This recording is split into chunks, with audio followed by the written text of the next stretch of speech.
نحمده ونصلي على رسوله الكريم۔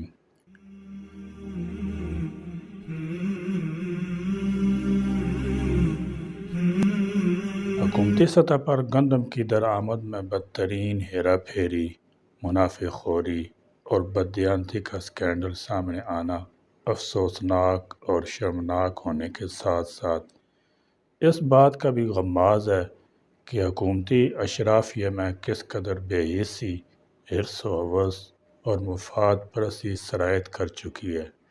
حقیقت یہ ہے کہ ایسے وقت جب قوم معاشی ابتری کے گرداب میں بری طرح پھنسی ہوئی ہو، قوم کو مشکلات کے گھیرے سے نکالنے کی ذمہ داری ادا کرنے کی بجائے اس کی مجبوری اور اضطراری حالت سے ذاتی طور پر ناجائز فائدہ اٹھانے کی جستجو کرنا مجرمانہ ذہنیت کا عکاس اور کسی صورت میں بھی قابل معافی امر نہیں ہے۔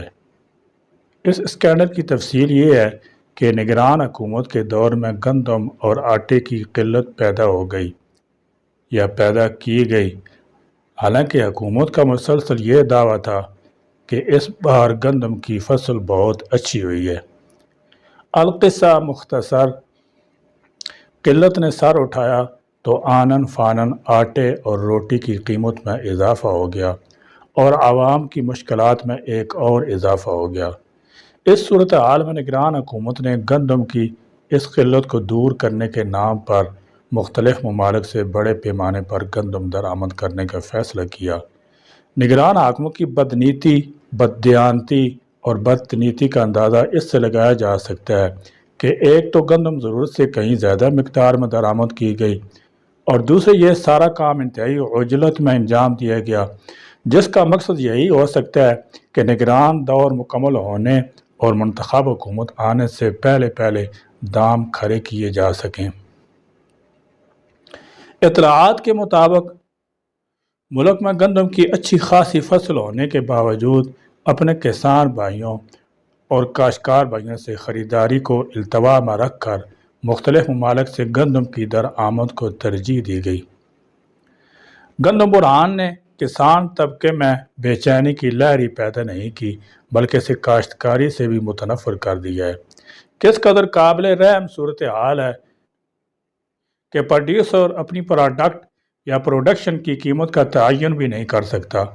ایک کلفی فروش، چھابڑی والا، ریڑھی پر رکھ کر چیزیں فروخت کرنے والا، فلور مل کا مالک، شوگر مل کا مالک، کپڑا بنانے والا اپنی پروڈکٹ اور مصنوعات کی قیمتوں کا تعین خود کرتا ہے، حتیٰ کہ مستری اور مزدور بھی اپنی اجرت خود طے کرتے ہیں، مگر ہمارا کسان 6 ماہ تک سخت محنت اور گرم سرد موسموں کی سختیوں کو برداشت کرنے کے بعد حاصل شدہ گندم کی قیمت کا خود تعین نہیں کر سکتا۔ وہ اس کے لیے حکومت اور مڈل مین یعنی آڑتی کا محتاج ہے۔ اس کی مقامی پیداوار کی سونے کو جس طرح غیر ملکی پیتل سے شکست دی جا رہی ہے، یہ کسان کے معاشی قتل کے مترادف تو ہے ہی، لیکن دیکھا جائے تو یہ ملک دشمنی کا عمل بھی ہے۔ ذاتی فائدے پر ملکی مفاد کو قربان کرنے والے بڑے لوگوں کو کٹہرے میں لا کر ان کی گھٹیا حرکت پر قرار واقعی سزا نہ دی گئی تو کسان اناج اگانے کی بجائے اپنے زمینوں پر ہاؤسنگ سوسائٹیاں بنانے کو ترجیح دیں گے۔ نتیجے کے طور پر ہر سال گندم، چاول درآمد کرنے پڑیں گے اور ان کی قیمتیں آسمان پر پہنچ جائیں گی۔ کسان پس رہا ہے، مر رہا ہے۔ تحقیقاتی کمیٹیاں ڈنگ ٹپانے کا بہانہ تو ہو سکتی ہیں، مگر ان کی رپورٹ کی روشنی میں بڑے لوگوں کو سزا دینا بہت مشکل ہے۔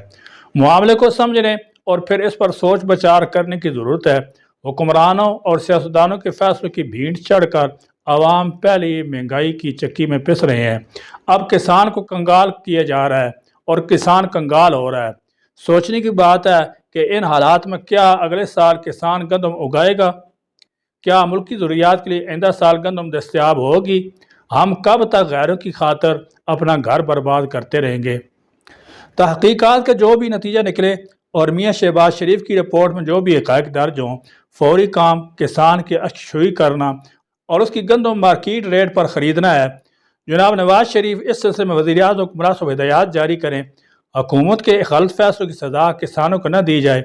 نگران حکومت کے ذمہ داروں اور متعلقہ افسران نے اول تو اتنے بڑے پیمانے پر گندم کی درآمد کا فیصلہ کر کے اپنے اختیار اور مینڈیٹ سے صریح تجاوز کیا، پھر انتہائی غیر ضروری طور پر بھاری زر مبادلہ ڈالر کی صورت میں درآمدی ادائی کے لیے بیرون ملک بھجوا کر غریب و مقروض قوم کے خزانے کو شدید نقصان پہنچایا، اور تیسرے اس اقدام کے نتیجے میں قوم کو براہ راست نقصان اور مشکلات سے دوچار ہونا پڑا۔